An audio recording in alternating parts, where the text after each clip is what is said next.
Hey everybody, I went to testify at the Maine legislature yesterday, and I wanted to talk a little bit about a happy experience that I had while I was there. I mentioned on my community page the other day that I had missed my flight because of a crash on the I-5 and how it detoured us several hours and how it caused me to have to stay up for most of the day so that I'd be able to catch a flight, that flight connected to another flight. They were very uncomfortable flights in the middle of the night, and that I wound up getting virtually no sleep throughout the day besides about an hour or so for a nap in the middle of the day. And one thing that really struck me was that when I got off the airport in Augusta, Maine, this airport looked like it had one or two employees. My plane had about 3 other people on it, and this was a plane designed to fit about 6 or 8 people. It was a really interesting experience. And there was a person waiting for me there. His name was Anthony George, and he said, "Hey, I'm so sorry to hear about what happened. I'm so sorry to hear about how in Washington they tried to kick you out of the room and this, that, and the other. I'd like to help you throughout your process while you're in Maine." He offered me a ride to my hotel. He offered a ride to the legislature building. He had 2 Poland Spring bottles in the back of his car waiting just in case we were thirsty because we didn't get anything on the plane. He showed us around the legislature, showed us which building is what and where we're supposed to go because he knew that it's stressful for me to figure this out last minute while looking to record. He explained the process to me. He helped me set up my camera and everything. He was a really good guy. And what I realized while I was in Maine is that he wasn't the exception. He was the rule. Everybody that I met in Maine was just like this gentleman, and it really kind of renewed my faith in humanity because I live in New York City. I live in a city where people just lie and consider it the norm, where they try to screw you over and consider it the norm, where every single person tries to do that. And if you ever complain about it, they'll say, well, you should have known better. You should protect yourself better.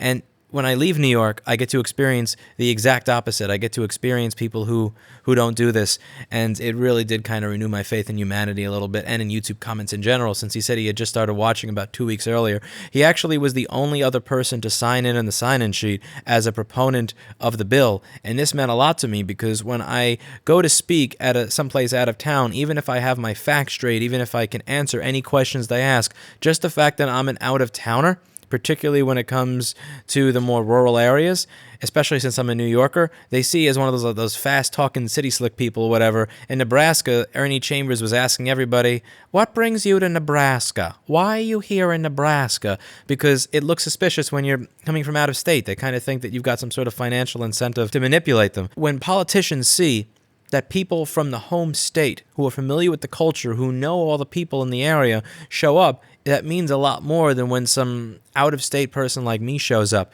And in Maine, only one person signed in the sheet as a proponent of the bill besides me, and that was Anthony. So I want to say thank you very much to Anthony for coming by. Thank you for helping me out. And above all, thank you very much for taking time out of your day to testify in favor of this cause and to put your name on the line for something that I talked about that you just figured out on YouTube about 2 weeks ago. This really did mean a lot to me, and I hope that I see more of this. I hope I see more people show up from their town. I want to really stress this point that as long as you have a state ID, you're able to show up at any of these public hearings that I attend or that I announce. I really appreciate you putting your name on the line because, as I said in my previous videos, this is not something where you speak behind closed doors. There's a camera on you. You have to state your name, first and last name for the record. You need to say who you work for, if anybody. And there are hundreds of thousands of people that are going to watch what you're going to say, so I can understand how that would make someone nervous. So the fact that you came here to speak in favor of this bill means a lot to me, and I'm sure it's going to mean a lot to the hundreds of thousands of people that are going to watch. And I really hope that people like you coming to testify encourages more people to do so in their home states when these bills come up. Welcome. Hello, welcome. My name is Anthony George. I live in Waterville. I work here in Augusta. I'm a microbiologist at the Alphonse Center for Health. I just want to share as a consumer. I don't belong to any group. I'm a consumer. I bought this stereo about 5 years ago. This stereo was built in 1971. I bought it because it had 2 phono inputs and I wanted 2 record players. On the bottom of this receiver was an envelope that was glued there from the company, and this came in it. It was the instruction manuals. Also came with it was the schematics. They used to give it to you. So I could take this to a repair shop and they could do it and fix it. And also too, as a consumer, in 2012, I bought an iPhone 5, I think it was at the time. The screen broke in 2017. I drove 2 hours to the only Apple store. For one thing, they had no interest in repairing it. They wanted me to buy a new refurbished one.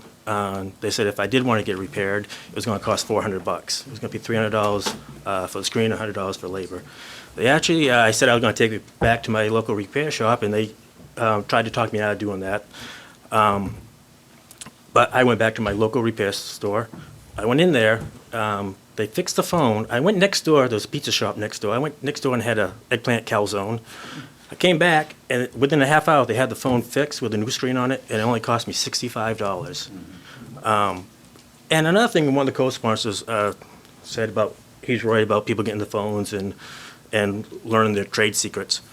But, you know, I could take this schematic and order all these parts and build my own stereo. No one's going to do that. That's crazy talk. You know, can you imagine buying every single part for a car and putting it together? You don't do that. You just go buy a new car.